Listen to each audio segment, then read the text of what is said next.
Welcome to World Affairs Today, brought to you by the World Affairs Council, Washington, D.C., a leading forum for global education and international affairs.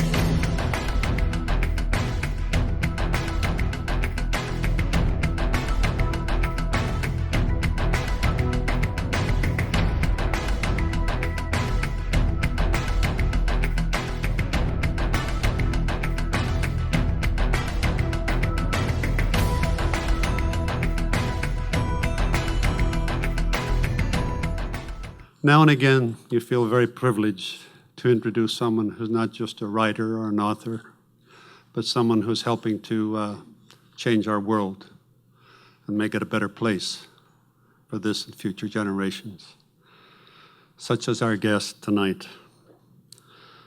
Sasha Chanoff, From Crisis to Calling, Finding Your Moral Center in the Toughest Decisions.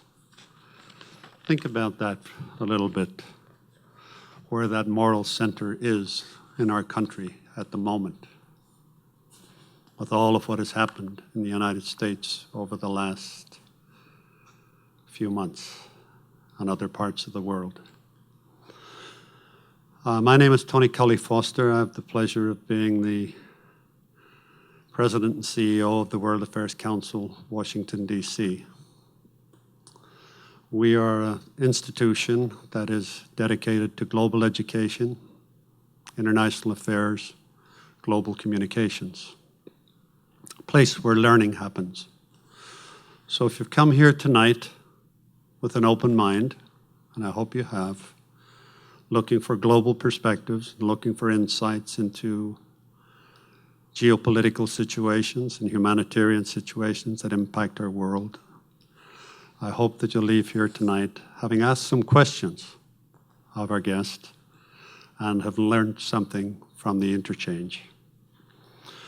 We're pleased to have with us this evening Sasha Chanoff, the founder and executive director of RefugePoint, a humanitarian organization that finds lasting solutions for refugees in life-threatening situations. RefugePoint is focused on identifying and helping individuals, families and communities that are in extreme danger and have nowhere to turn. It seeks to identify needs and implement solutions for thousands of people who struggle to survive, would otherwise go unnoticed and unattended. Mr. Chanoff has consulted with the Office of the United Nations High Commission for Refugees in Kenya and worked with the International Organization for Migration throughout Africa, identifying refugees in danger, undertaking rescue missions, and working on refugee protection issues with the US, Canadian, Australian, and other governments. He has appeared on 60 Minutes multiple times in connection with the story of the lost boys of Sudan, and is a featured storyteller on NPR's Moth Radio Hour. The premise of the book details Chanoff's time as a young aid worker being sent to evacuate a group of refugees from the violence-torn Congo. When he arrived, he discovered a second group waiting for refuge. Evacuating them could endanger the entire mission, but leaving them behind would mean their certain death. All leaders face defining moments when values are in conflict and decisions impact lives. Why is moral courage the essential factor at such times?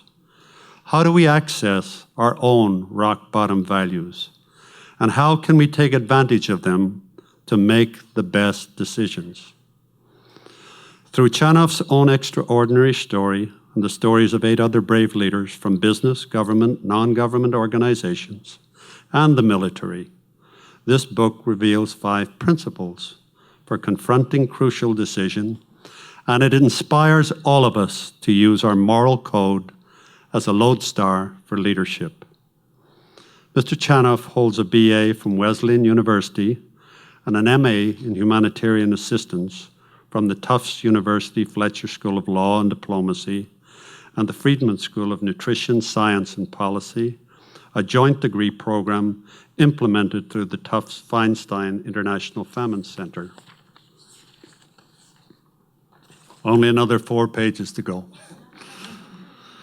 His book has been reviewed as continuing powerful and deeply personal stories that highlight the important role of moral courage in answering the type of call to action that many of us face, by Sandra Waddock, the Galligan Chair of Strategy, Professor of Management and Carroll School Scholar of Corporate Responsibilities at Boston College. And Lewis Wade Sullivan, MD, former Secretary, U.S. Department of Health and Human Services, founding Dean and President Emeritus, Morehouse College of Medicine, said, I quote, "The array of dramatic stories in this book is nested in the context of neuroscience, primatology, and sociology in prose that is excellent, elegant, and a pure pleasure to read. Chanoff has received the Charles Bronfman Humanitarian Prize and the Glickstein International Activist Award. He's an advisor to the major motion picture, The Good Lie, and its charitable initiative, The Good Lie Fund. The film tells the story of a group of Sudanese refugees given the chance to resettle in America and their arrival in Kansas City, Missouri, where their encounter with an employment agency counselor forever changes all of their lives. One of the film's stars is Reese Witherspoon. The Good Life Fund seeks to help South Sudanese children in crisis and lost boys and girls communities by partnering with organizations providing humanitarian and education support.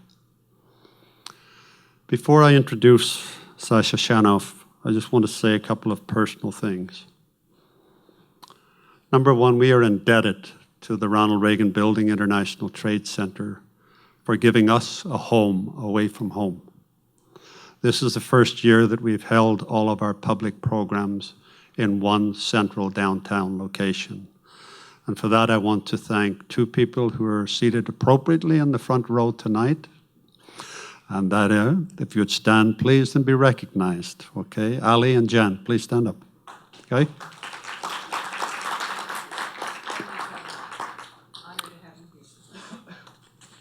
It's not often an Irishman is told, it's an honor to have you here. All right, I'll remember that one. Okay. Yes, Your Honor. So, Sasha, we admire you.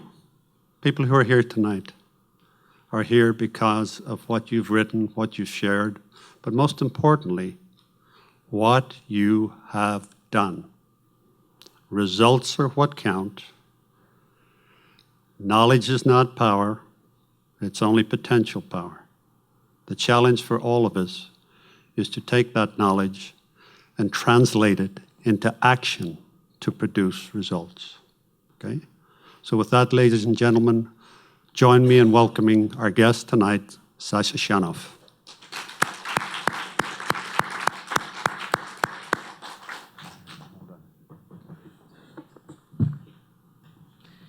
Thank you, Tony, for that incredibly warm and generous introduction. I'm so honored to be here. Thank you to the World Affairs Council in Washington, D.C. I've met some wonderful people who are part of this, and it is truly a great honor to be here. So, Sheikha Ali is my hero, as you can tell. The book is dedicated to her, among others.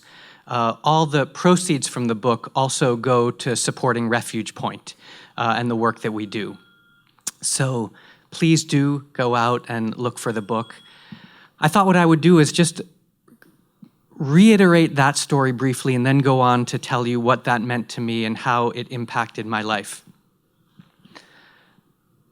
The US started this rescue operation in response to violence in the Congo that started in 1998. I think it's important to note, though, that Congo is not just a country that's riven by war. It's a very rich country in terms of diversity and business opportunity and culture and extraordinary people. And this is just one dimension. And it's certainly important to understand that that's not the only dimension through which we should think about and understand the Congo, or for that matter, any other country that's torn apart by war. my boss, David, called me into his office and handed me this list with 112 names on it and told me he was sending me in on the last rescue mission. He had evacuated people over the course of 6 months, and 112 people in his last evacuation had gotten stuck in that safe haven, in that protected compound. And the US government put pressure on the Congolese government, which said, you can come in and get those people. So David handed me that list with 112 names on it and said, the only way you will succeed is if you do not take anybody else beyond these 112. Congo's at war, things are complicated there. If you try to include anybody else, they may try to include their own people, and then they may stop all of your people from getting out, and the people you leave behind will lose their lives. David also told me that he was sending his right-hand person in with him, this woman named Sheikha, and he said, you can rely and count on her. He understood that I'd never done this sort of thing before. I had graduated from college 6 years earlier, and this was totally new to me. But I think he thought that I could help to make sure this worked and that I could stop Sheikha from taking people if she tried. So he said, don't let her take anybody else. And then we met those widows and orphans in that tent. I remember when Sheikha leaned over to this little girl and said, let me see the doll you're holding. And all of a sudden the doll's eyes popped open and we realized that it was a tiny baby that looked more dead than alive. And we saw the trauma in these people and how emaciated they were. So it was very clear that if we did not take them, they might not survive. Sheikha and I argued all night, and she convinced me finally. She said, Sasha, we're humanitarians. We're here on the ground now. This is up to us. And what she did was she argued with me. She actually made me look at who I was, and I thought, who am I? I had wanted to be involved with refugees and had been since graduating from college, working with the Jewish Vocational Service, the International Rescue Committee, and other organizations. And I'd always wanted to understand from a deeper and deeper perspective what refugees went through. But now I was in the middle of a situation, not on the outside of it anymore. And Sheikha and I were in a position, a very strange position that I write about in the book, to make a decision about other people's lives. That is something that nobody should be responsible for or have to decide on, and yet people who are in these situations often do have to make those kinds of decisions. When Sheikha convinced me, we called our boss. He got very upset, but then he calmed down and he said, this is a US rescue operation, get the US ambassador's approval and try it. And we did, and we got everybody to the airport on our last day. We needed armed guards to get them from the compound to the airport because people had been killed along the route previously and attacked. And then the Congolese officials stopped us. And it felt like time stood still when that happened. But finally, Sheikha went and talked to the head of Congolese immigration, and a minute later they let us leave. We flew out of there and we flew to a refugee camp in Cameroon, where all those people came, and then they went through the US government resettlement process, which is a process whereby people are interviewed extensively, and then Department of Homeland Security officers actually come out to the camp, in that case to Cameroon. They interview people and then make an adjudication, a decision about whether they should come to the US through our government's resettlement program. Then people go through a series of medical exams and cultural orientation classes and extensive security checks, and then can finally resettle here to the US. The process can take up to 2 years sometimes. At that point, it went more quickly. When people do arrive here, they then have an opportunity to become citizens in 5 years and to rebuild their lives. And it has been so inspiring for me to watch many of these people rebuild their lives here. One of the young boys in that tent, I remember going up to him and I said, what's your name? And he didn't say anything. And someone else came up and said, he doesn't talk anymore. His name is Daniel. I can speak for him. And Daniel had seen people killed. He had been tortured, and he had simply stopped talking. He came here to the US as a teenager. He went to high school and he started running in high school. Someone said, you should run cross-country track. And he thought, why would anybody want to run across the country? But he started running track, and he realized that it actually helped him to sleep. And so he kept running, and then he got a scholarship to run in college, and then he became a 5-time national running champion. And then we found that his own parents had actually survived, and we reunited them with him. Now he's pursuing a master's degree. He has taught track. He's been a track coach, and he works in a hospital currently. But it's been an incredible inspiration to see people rebuild their lives. But what that experience did for me is it opened my eyes to other people who were off the radar. So I feel like walking into that tent and making that decision opened up a whole new world for me. And then instead of just going about and doing the work that I was doing, at that point I was working with the International Organization for Migration and the UN Refugee Agency later on, I was tuned into those people who were off the list and off the radar. So I remember going to Kakuma refugee camp, for example, working with a group of South Sudanese young adults known as the Sudanese Lost Boys. It's a group that has become well known here in the US. But while I was there, I found that there were many, and I met many young girls and women in that camp who shared the exact same story as the boys. They too had fled from South Sudan because of violence. They too had been pursued. They too had escaped soldier attacks and wild animal attacks and bomber planes. And they'd managed to get to this camp in northern Kenya, but they were not identified in that resettlement process. And they were actually at risk. As young teenage girls, they were being forced into marriage against their will, which is something that happens to a lot of young teenage South Sudanese women. Those and others that I met in place after place made it clear to me that there was a need being unmet. And I also found that our government's refugee resettlement program has this wonderful process to enable refugees to come here. Many of you may have met refugees who are here now. You may have been inspired by them. They may be your friends as they are mine. They enrich our country. They enrich our lives. And yet, when I was working on this, every year tens of thousands of US government resettlement slots were going unused, because most of the emphasis was going on direct humanitarian aid, and there wasn't enough emphasis on identifying people in need of resettlement. And yet our tax dollars go to pay for this program that enables people to come here and rebuild their lives and go on to be inspirational. And so I thought I would work with others to create an organization that could work closely with the US government and then the Canadian government and Australian government and the UN Refugee Agency to identify people in the worst and most life-threatening situations and enable them to come here to the US and go to other countries. Our organization now has helped about 35,000 people to access resettlement around the world. But then we identified another major gap in the humanitarian assistance space, which is that right now there are about 65 million people who have been displaced by conflict, war, and persecution, more than at any point, even since World War II. And the average amount of time someone who flees his or her home and ends up in another country and lives there as a refugee is 20 years. So we're facing a whole new world with a whole new set of rules that we don't yet understand. What we do understand is that the basic way that we've been addressing refugee issues since World War II, which is to provide tents and food and aid year after year after year in the hopes that people will stay where they are and then go home, doesn't work anymore. We need to think about new solutions and new ways to address refugee issues, and we need to do that by enabling refugees to become self-reliant in the countries to which they've fled, and for those who cannot stay safely where they are, looking at channels where they can permanently relocate to places where they can rebuild their lives. So RefugePoint has grown over the past decade into an organization that's working across Africa and expanding across the globe, working closely with governments and the UN Refugee Agency to identify and reach more people in more locations and offer them this life-saving opportunity. My dad, who is the co-author on From Crisis to Calling with me, was part of this from the very start.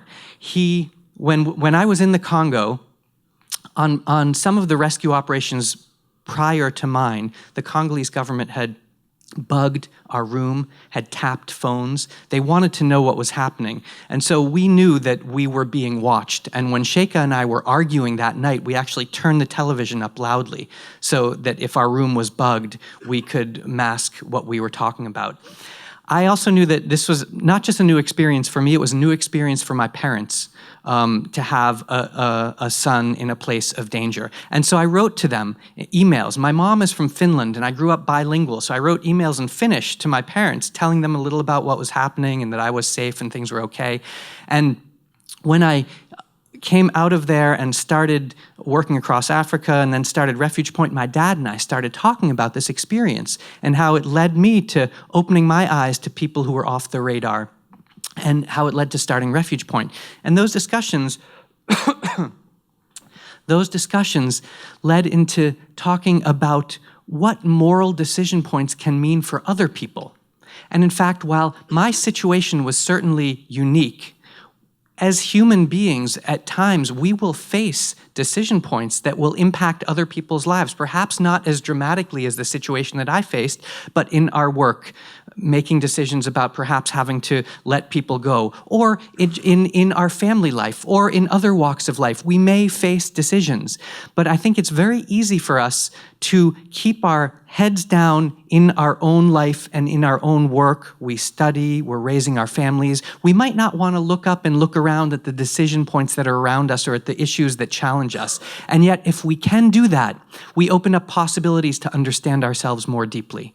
So in the book, we highlight 5 different principles around decision-making that we found to one degree or another could be universal and could be applicable to many different people. The first principle is simply to be prepared, to know that we may face situations at some point that will, and face decisions that may impact other people's lives, and know that that will and might happen to us. The second principle is to open your eyes. For me, opening my eyes was walking into that tent, to seeing those people face to face, to opening your eyes to a challenge around you. The third principle is to confront yourself. What I found was that that argument with Sheikha made me confront myself. I was of the mind that we could not take anybody else no matter what. But something, my feet made me follow Sheikha into that tent when she walked into that tent. And then she argued with me. And as she argued with me, it made me think about who I was. My own family had come to the US as refugees 100 years earlier. I had graduated college 6 years earlier, but I'd always been interested in understanding refugee issues more deeply. But now I was at the center of a situation and not outside it. And what did this mean for me? Who was I and who did I want to be in the world? The fourth principle is to know yourself. Understand what, at your core, you should do based on your own experience, your own life experience, your learning, your interactions with others. And the final and fifth principle is to take courage, because decisions that impact others, there may be consequences on either side. And certainly I still to this day, was that the right decision? What if we didn't get anybody out? There were immense risks there. But what I do know is that I had come face to face with those people, and it felt like there was a responsibility in that face-to-face encounter. So the book goes on to tell stories of 8 other people who have faced, from the military to healthcare to the humanitarian space, who have faced decision points that have helped them understand themselves more deeply and led to their actions and influenced their lives. So I feel like this book is an important book in a sense for our time right now, because not only as individuals may we be faced with things, with decisions that can impact others, but I think right now we are trying to define who we are as a country and who we are as a nation. And so I'm so pleased that my dad and I were able to write this. My dad is a professional writer who's written 20 books. He's ghostwritten books with a whole range of people, some very well-known, some less well-known. But it was exciting to be able to embark on this project with him. So I think what I'll do now is I'll stop, and I'd like to invite you to ask questions. There's a microphone right there. So if people would like to ask questions, you could go up to the microphone to ask, and I'm happy to answer any sort of question that you might have. Thank you very, very much.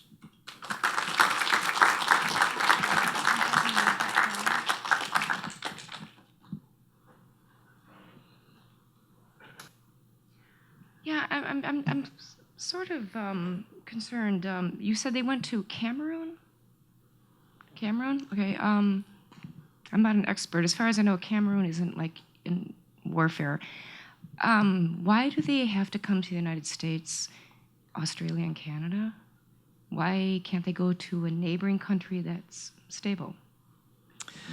Many refugees do flee to neighboring countries and are often then kind of shunted off into refugee camps. But when we think about the response to the global refugee crisis, there has traditionally, since World War II and before, been 3 durable solutions that are considered. One is to return home when that's possible, and that is the solution that everybody would like. Everybody who is a refugee wants to go home. And when they flee, they'd prefer to go home next week. And in fact, many people think, okay, I'll wait here in this camp for a week or a month or maybe even a year, and then I'll go home. But a month turns into a year to 5 years to 10 years to 20 years. A second solution is for refugees to have integration opportunities into the countries to which they've fled. Kenya, for example, is one of the largest refugee hosting countries in Africa, but refugees in Kenya are often forced into camps. Dadaab refugee camp is a place near the border of Somalia where there are hundreds of thousands of refugees. It's the largest camp in the world, and there are about 10,000 children whose grandparents arrived there as refugees 25 years ago. People don't have the right to work or to really live normal lives there. The third solution, and so many countries don't actually allow refugees any sort of normalcy. The third solution that is an international solution that about 30 countries undertake right now is the solution of refugee resettlement, or permanent and legal relocation to a country where refugees can rebuild their lives. Our country is built on a history of immigrants and refugees coming here, but the 1980 Refugee Act codified this into a government program that enables refugees to come here, and then they have it's a program focused on self-reliance. So refugees who come here actually have to pay for their own ticket to come here. It's a loan that they get that they have to pay back, and they receive basic services for a specific amount of time, but then they have to find work and support themselves. But we have this program that has been very successful, that every single administration has supported since 1980, and that enables people to come here, and many other countries have similar programs. Well, who gives them that loan? Is that our government? Yeah. And if you talk about refugees, you could look at the refugee camps in Palestine. Absolutely, and Palestinians are among the longest standing refugees. But yeah, it's a government it's a loan that goes through the International Organization for Migration, and that's funded by our government. Is that part of the UN? IOM is an intergovernmental body that's similar to the UN. Yeah. But it's not part of the UN. But it's not part of the UN. Okay. And maybe there's another gentleman who'd like to ask a question as well. Thank you so much.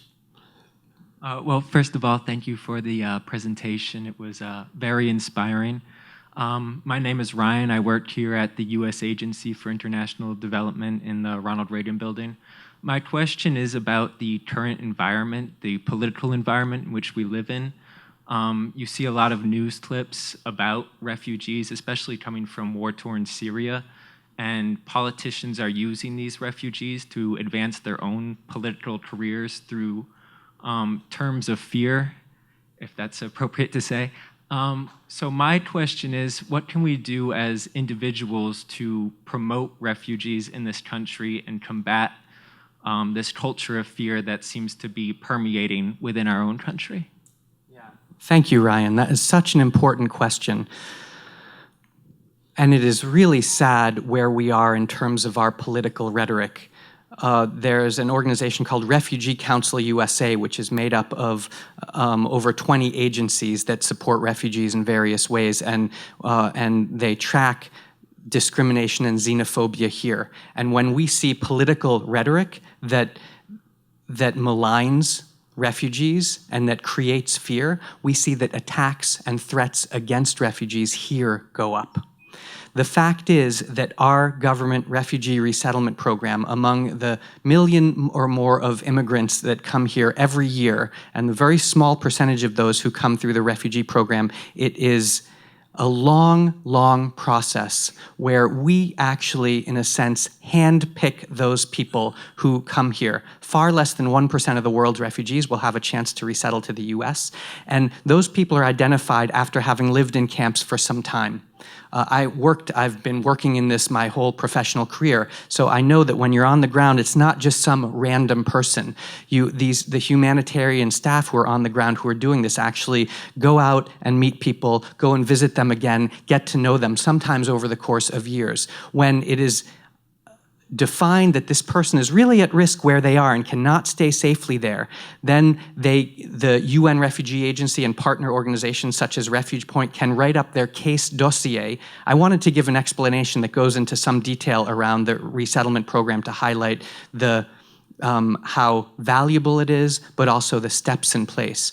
So an interview is done to gather a case dossier of someone's history of persecution. That goes to a US embassy. And then trained US officials who are trained on fraud detection come in and do a series of interviews, often many different people interviewing the same person from different perspectives.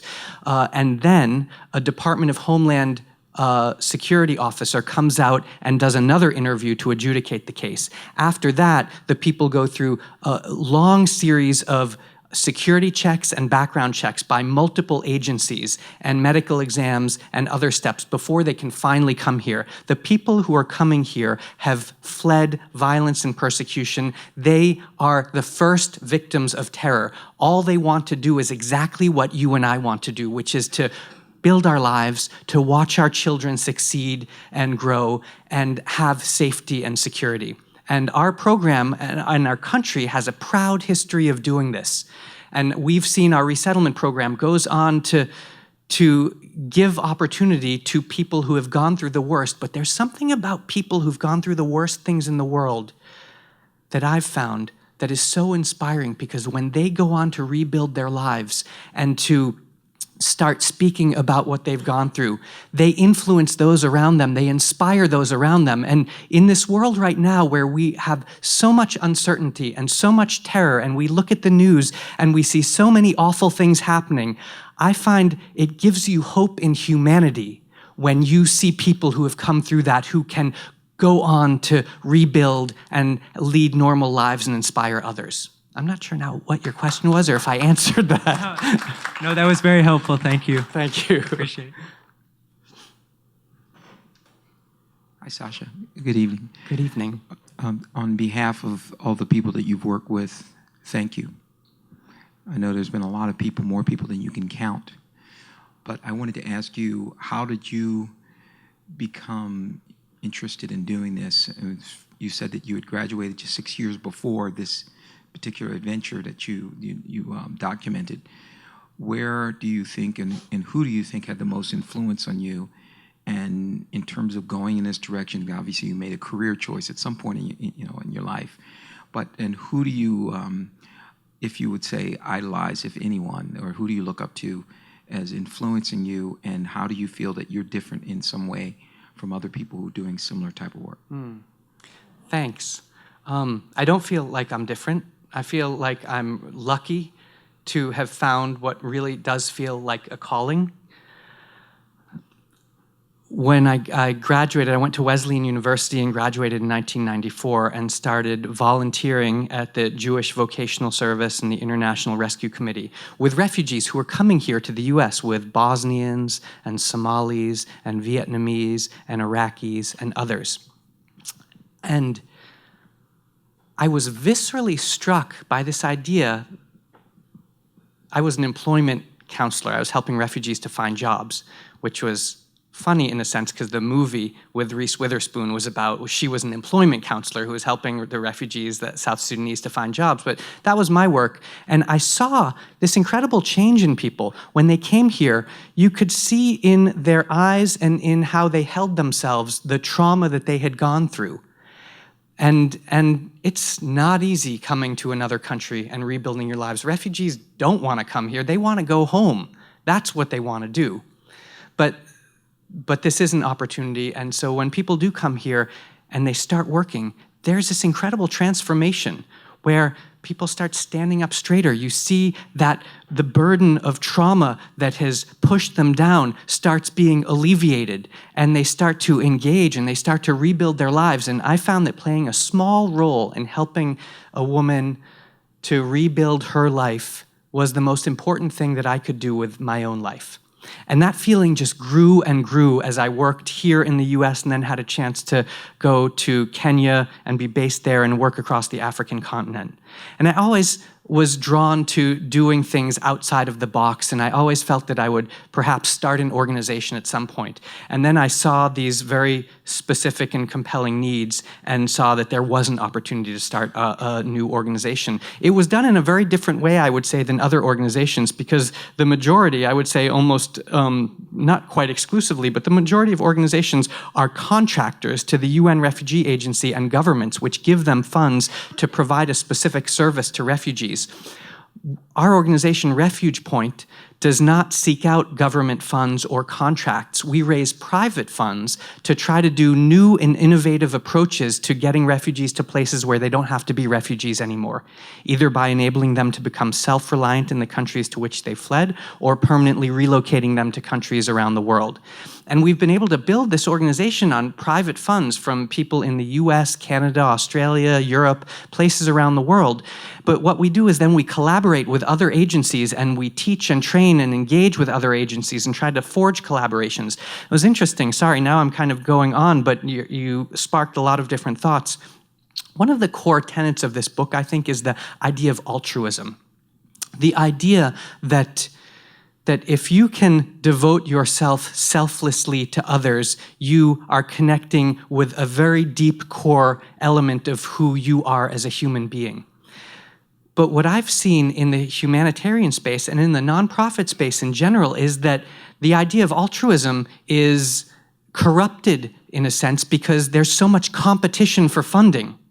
Because people are all, and organizations are all vying for the same funds, so they don't actually want to collaborate. They want to hold what they know to themselves sometimes because they will be able to get more funding to do that. So our organization takes a different approach. Because we don't go after contracts, because we are privately funded, we have tried, and I think succeeded to a certain degree, to forge collaborations of many organizations coming together to address these issues collectively. Yes? Hi, Sasha. Thank you for being here tonight. Sorry, this is a lie. While I wish everyone had your view on refugees, unfortunately, there's such a negative stigma surrounding refugees coming to America and the West with all the recent terrorist attacks. What do you think us informed citizens can do to kind of change that stigma to all the citizens that are so fearful of refugees coming into the country? Because not everyone is informed of the rigorous process they go through before they enter. Yeah, it's such a great question. What can we do to change the dynamics and to change people's minds who I think are coming at this from a place of fear? Just as a kind of to maybe illuminate that a little more broadly, the Brexit vote came from people in places in England who had less exposure to immigrants and refugees. One of the issues there, the primary issue, was instilling fear in people that immigrants and refugees are coming, and yet those places that had the most immigrants and refugees are the places that voted to stay in the European Union. So we do see that this sentiment and orientation of fear clouds reality and clouds perception. So what can we do? What we can do is meet refugees one-on-one. We can share those stories with others. This media campaign that will hit soon in the fall will be an opportunity for us to share who refugees are with others. I think there's a lot of media out there, but it often portrays people as victims who need support and need help, and then there's this overlay of fear and terror on top of that. What we have to understand is that refugees are entrepreneurs. Refugees are people who have an incredible drive to rebuild their lives. And here in the US, we've actually seen many very depressed areas of cities that have been regenerated by refugee businesses. If you look at Lewiston, Maine, or St. Louis, Missouri, with Bosnians and Somalis, you see that these are people who have come here and who have built businesses and regenerated places that were boarded up before.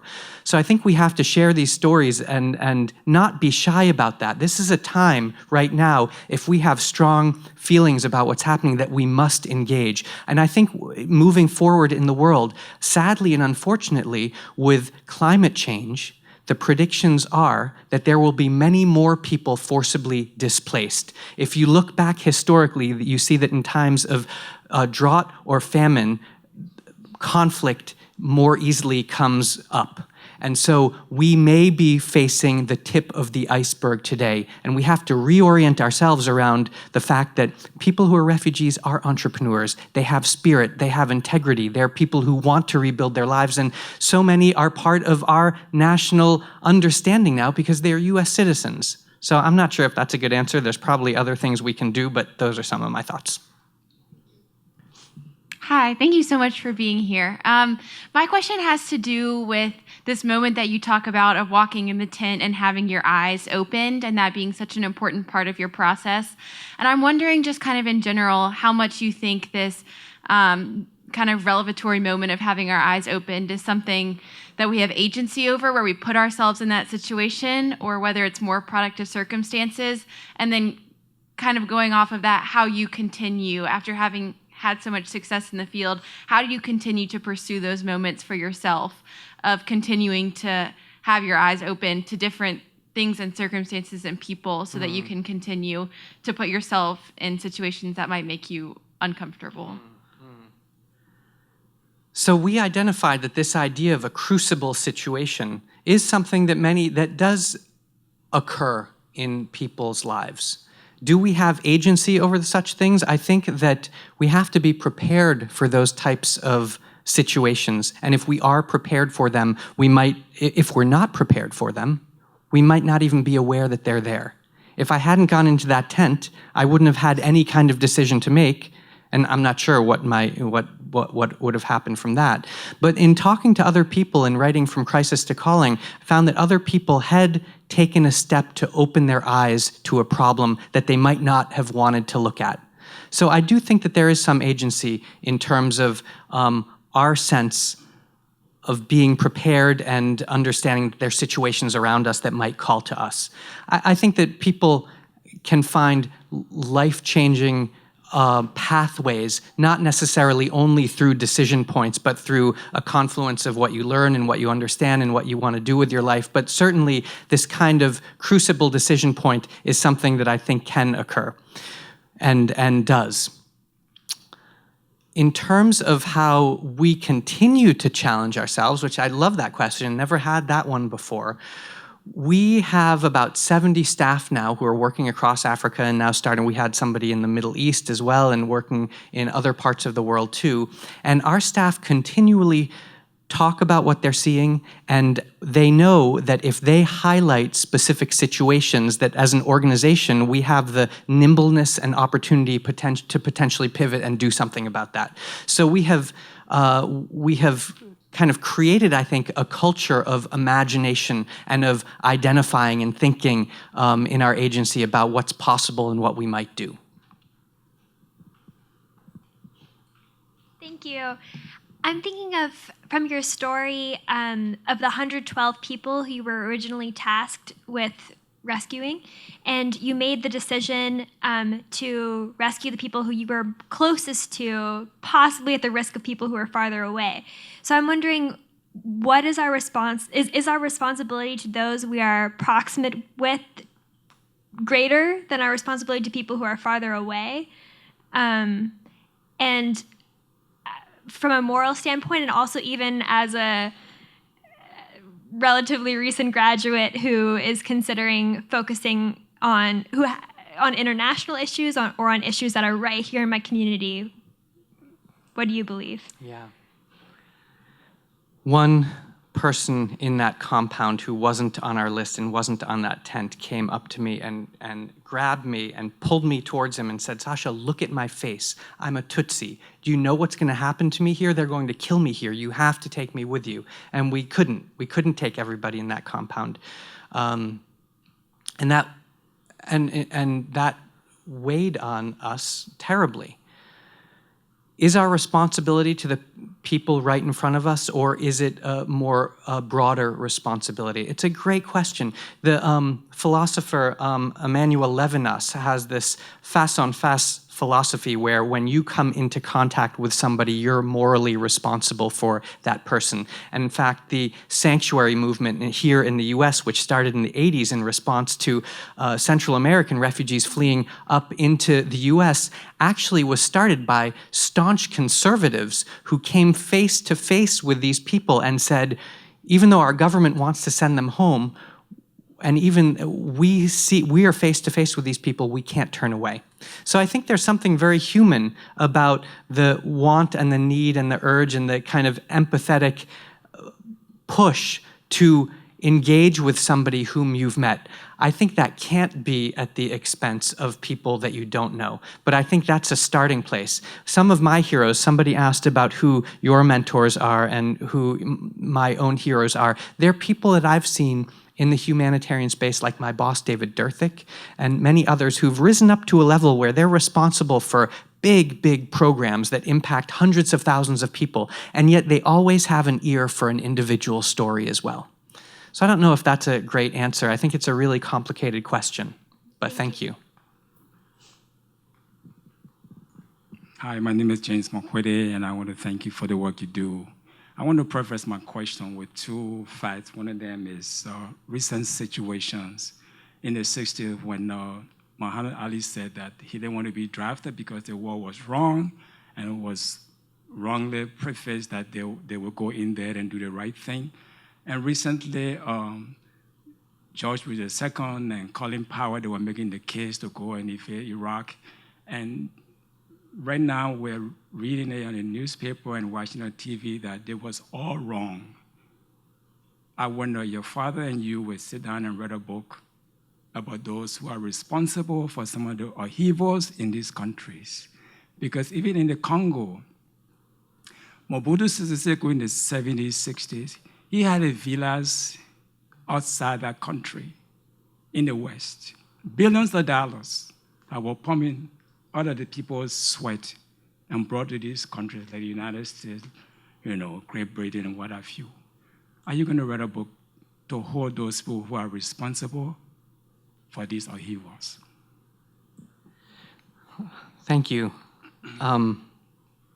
I love the reference to Muhammad Ali because when I think about that decision that he made around Vietnam and not to go, and that was actually at the risk of his career and of losing so much. He lost millions of dollars and wasn't able and was maligned because of that. But he felt that he needed to do that. I think it's an example of somebody who's sticking to his beliefs even at the risk of a great deal. In terms of the kleptocrats of the world, like Mobutu, and I think we see this in many countries, that people hold on to power at the expense of so much. It is a common theme in history, and yet so unconscionable how leaders decide that they want to remain in power, even at the expense of their own country's constitution. We're seeing it most recently in Burundi, among other places, where leaders want to stay in power, and they know that that attempt will lead their country into warfare, and they know that that warfare will impact and maybe impact or kill thousands, tens of thousands, hundreds of thousands of people, and yet they actively make those decisions anyway. How do we hold these people accountable? It's a great question.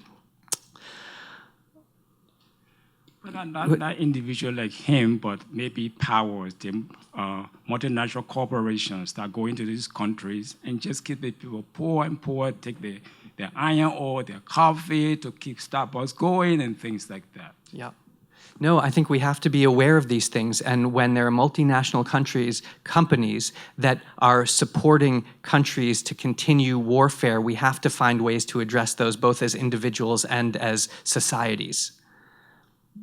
But I mean, it's a great point, and thank you for your question.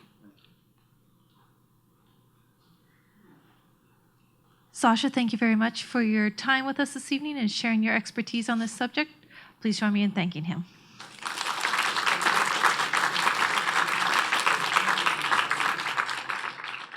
Thank you for joining us for World Affairs Today, a production of the World Affairs Council, Washington, D.C.